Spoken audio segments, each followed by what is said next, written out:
Friends piles किचेने सबाइके स्वागत जानिए शुरू करेছি আমার আজকের রেসিপি। আজকে আমি তোমাদের সাথে খুবই সিম্পল গোলাপ পিঠের রেসিপি শেয়ার করব। তাহলে চলো শুরু করি। প্রথমে এই দুটো বিটের খোসা ছাড়িয়ে ছোট ছোট টুকরো করে কেটে মিক্সি জারে দিয়ে দিচ্ছি আর জল দিয়ে ভালো করে মিহি পেস্ট বানিয়ে একটি স্ট্রেনারের সাহায্যে ছেঁকে নিচ্ছি।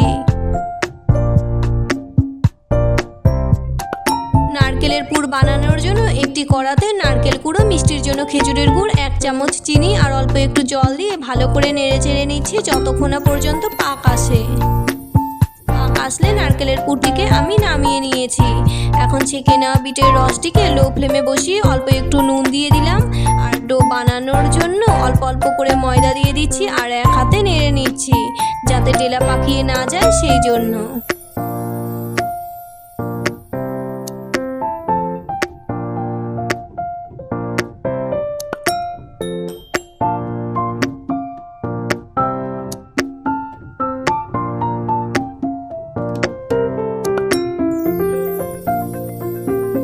তারপর রুটির মতো করে ডোটিকে ভালো করে মেখে নিয়ে লেচি কেটে হাতের সাহায্যে গোল করে নিচ্ছি।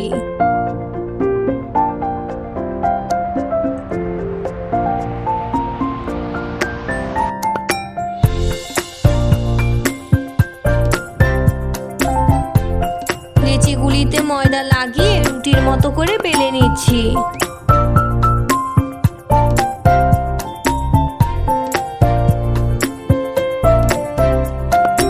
গোলাপের প্রত্যেকটা পাপড়ি যাতে সমান হয় সেই জন্য একটি স্টিলের গ্লাসের সাহায্যে এইভাবে কেটে নিচ্ছি।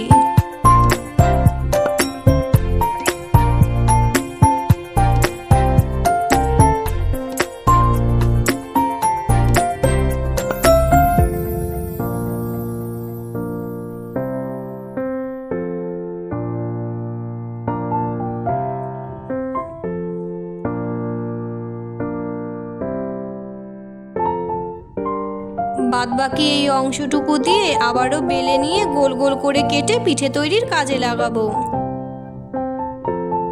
এখন কেটে নেওয়া রুটির টুকরোগুলিকে এইভাবে সাজিয়ে তার উপর নারকেলের পুর দিয়ে দিচ্ছি।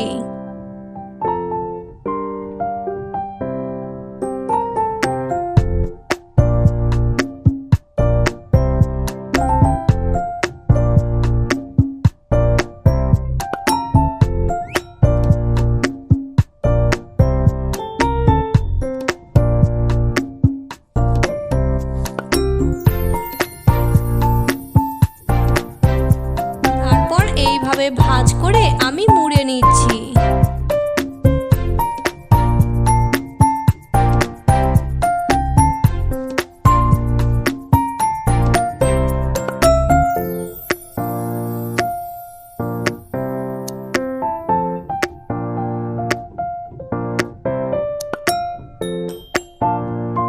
গোলাপ ফুল আমার কিন্তু রেডি। পাপড়িগুলিকে একটু ছড়িয়ে নিচ্ছি। সব গোলাপ ফুল বানিয়ে নেওয়া হয়ে গেছে। এখন গোলাপ ফুলগুলিকে একটু স্টিম করে নেব, তাই জন্য ছিদ্রযুক্ত থালাতে অল্প একটু সাদা তেল ব্রাশ করে নিচ্ছি।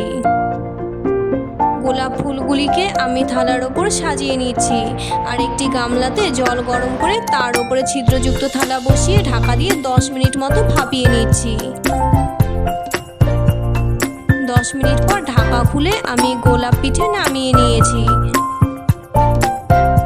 তাহলে বন্ধুরা আমার আজকের এই রেসিপি যদি তোমাদের ভালো লাগে তাহলে কিন্তু এই রেসিপিটিকে লাইক আর শেয়ার করতে ভুলে যেও না। আর আমার নিত্য নতুন রেসিপির আপডেট পাওয়ার জন্য এক্ষুনি আমার চ্যানেলটিকে সাবস্ক্রাইব করে নাও। আজকের মতো এই পর্যন্তই, আবারও আসছি নতুন কোনো রেসিপি নিয়ে। ততক্ষণ পর্যন্ত সবাই সুস্থ থেকো ও ভালো থেকো। টাটা।